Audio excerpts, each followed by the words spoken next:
Bom, hoje eu vou falar sobre a temperatura e o clima no Egito. Eu cheguei no Egito num mês em que o verão estava assim no seu ápice e foi uma experiência bem complicada. Assim como o frio extremo é complicado, o calor extremo também é. E fisicamente, lógico, no Brasil eu achava que eu já estava acostumado com calor, até porque os verões aqui são de temperatura elevada, a gente já está acostumado com um clima quente. Porém, estava errada. Descobri que o Brasil não é tão quente assim. No geral, nós temos sim bastante chuva, inclusive isso em alguns momentos chega até a ser um problema, mas esse fator, quando se vai para um país como o Egito, que tem um clima seco, muito seco, em que não chove, isso é sim um impacto. Então, vou explicar mais ou menos como é que funciona a lógica climática ali e de estações do ano do Egito. Então, verão se inicia ali em junho, julho e agosto. É o contrário do Brasil. Quando a gente tem o inverno, eles têm o verão. E o inverno se inicia ali em dezembro, janeiro e vai até fevereiro. Então, essa é a lógica das estações do ano ali no Egito. E o que acontece? Quando você vai planejar a sua viagem, óbvio, como eu morava lá, eu passei por todas as estações do ano, então eu pude ver mais ou menos o comportamento de cada uma delas. Mas quando você vai viajar, você vai ter um período de tempo aí para você aproveitar os passeios, conhecer o lugar. Então, se você for num mês muito quente, a sua experiência com certeza vai ser prejudicada, tá? É um calor, assim, muito insuportável, você não consegue respirar. A minha, eu vou contar como eu cheguei e o que aconteceu comigo. Então, eu desci no aeroporto, era noite, e eu já senti aquele baque, é um bafo que vem na sua cara, assim, é difícil de você respirar e imediatamente a boca fica seca. Então, no dia seguinte, quando amanheceu, a minha sensação é de que eu estava cozida. Por dentro, quando você respira, o ar é quente, então é como se ele estivesse realmente assando meus órgãos. É mais ou menos isso aí. Você sai na rua, o sol é tão forte, o ar é tão forte que você não enxerga. Você não enxerga. A minha pressão, assim, foi quase... não sei, eu não conseguia andar, eu não enxergava nada. Eu andava, assim, com aquelas luzinhas piscando na minha cabeça, sabe? É muito difícil. Então, o que acontece? Evite os meses de final de maio, junho, julho e agosto. Porque agosto eu acho que é o pior mês. Não, julho e agosto são os piores meses, assim. É um calor, gente do céu, uma loucura aquilo, você não consegue ficar sem... E aí o que acontece? Você não consegue ficar sem ar-condicionado, né? Se você ficar sem ar-condicionado, você não vive, a roupa pinga, assim, você desidrata. E desidrata num clima seco. Então é uma situação, assim, complicada. Assim, uma coisa muito estranha, porque realmente não... Você tem essa mudança brusca, né? O corpo, ele tem um tempo pra se acostumar. E se você vai fazer uma viagem curta, não vai dar tempo do seu corpo se acostumar. E aí você vai fazer, por exemplo, vai pra Luxor, é muito quente. Quanto mais pra baixo ali, vai ficando mais quente, né? A região do Mar Vermelho é muito quente, muito mesmo. A gente saía, às vezes a gente tentava... Sabe o que acontece lá? Quando tá nessa época de verão, as pessoas dormem durante o dia e começam as atividades mais tarde. Elas acabam aproveitando a madrugada ao invés de aproveitar o dia, porque não há como você sair no sol. Não tem como. É um sol muito intenso, forte e o chão, aquela coisa vem do chão, assim. Você sai naquele bafo, olha, terrível mesmo, sabe? E aí você corre risco de acabar indo parar em hospital, acabar tendo problema alimentar, porque o calor, a comida vai estragar, óbvio. Ainda mais quem vai pegar comida de rua, gente, pelo amor de Deus, não façam isso. Não façam isso, principalmente no verão. aquilo fica exposto naquela temperatura altíssima, é quase um forno aquilo ali, tá? Eu cheguei a pegar um dia em que fez 45 graus Celsius.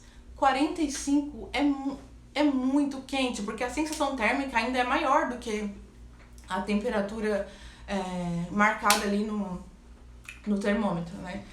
Então, algo a se pensar. Planeje sua viagem fora da época de verão, porque senão a sua experiência vai ser com certeza comprometida, tá? Imagina visitar a pirâmide, aquela areia, loucura de areia, num calor. Eu fiz isso, tá? Eu quase desmaiei. Agora, se você quiser evitar também o inverno, porque o inverno lá não é um inverno europeu maluco, assim, de neve e tal. Já nevou, chegou a nevar em Alexandria enquanto eu estava no Egito. Mas é um caso, assim, bem raro. Tem um lugar lá que geralmente neva aí todo ano mesmo, que é onde fica o Monte Sinai, uma cidade chamada San Catherine, que realmente ali, pela altitude do lugar, no inverno neva.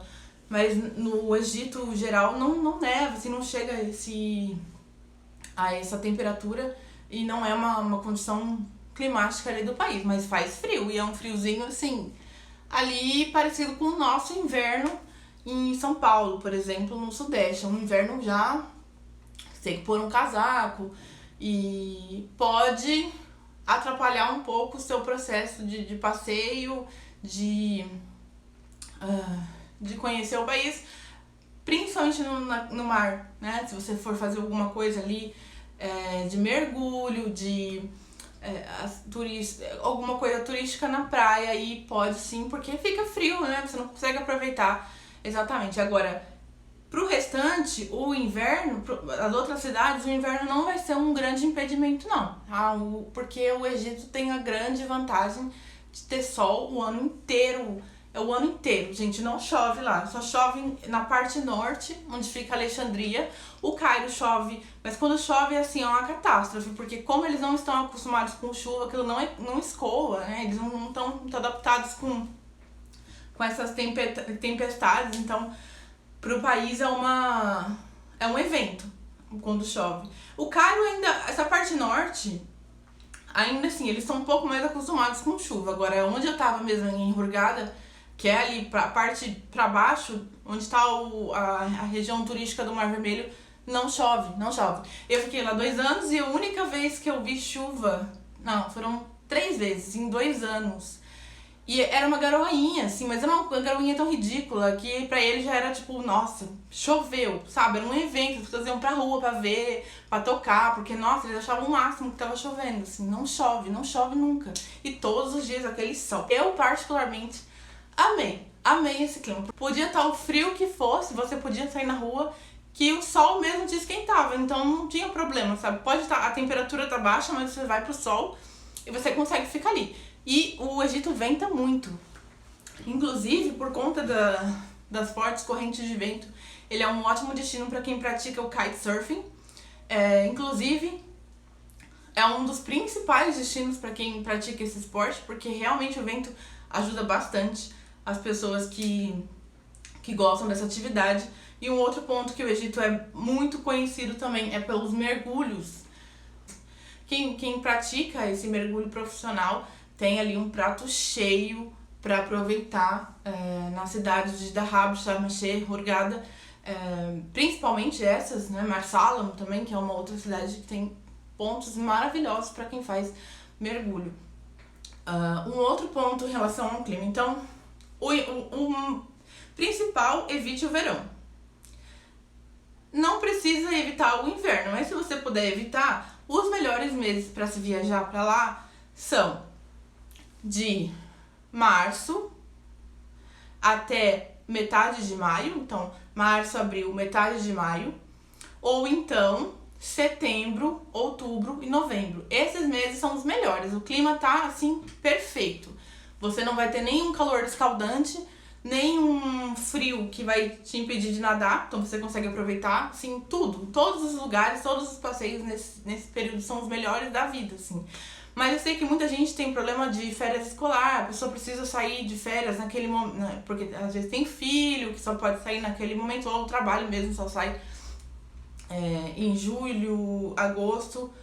e depois dezembro e janeiro, então é melhor em dezembro e janeiro, porque assim, vai acabar com a sua viagem. Aí você vai gastar seu dinheiro à toa. Eu mesmo assim, lá eu tentei aproveitar alguma coisa no verão, mas era muito difícil. Eu só saía à noite. E durante o dia era ar-condicionado, assim, o dia inteiro, a noite inteira. Aí o que acontece? Você vai ficando desse ar-condicionado, desse ambiente do ar-condicionado, os seus ossos começam a doer, porque isso realmente, assim, a articulação fica comprometida, sabe? É bem complicado esse momento do verão por causa disso também. E, bom, é isso. Então, se você gostou desse vídeo, achou essas dicas úteis, se inscreva no canal para que você possa receber as notificações dos próximos vídeos.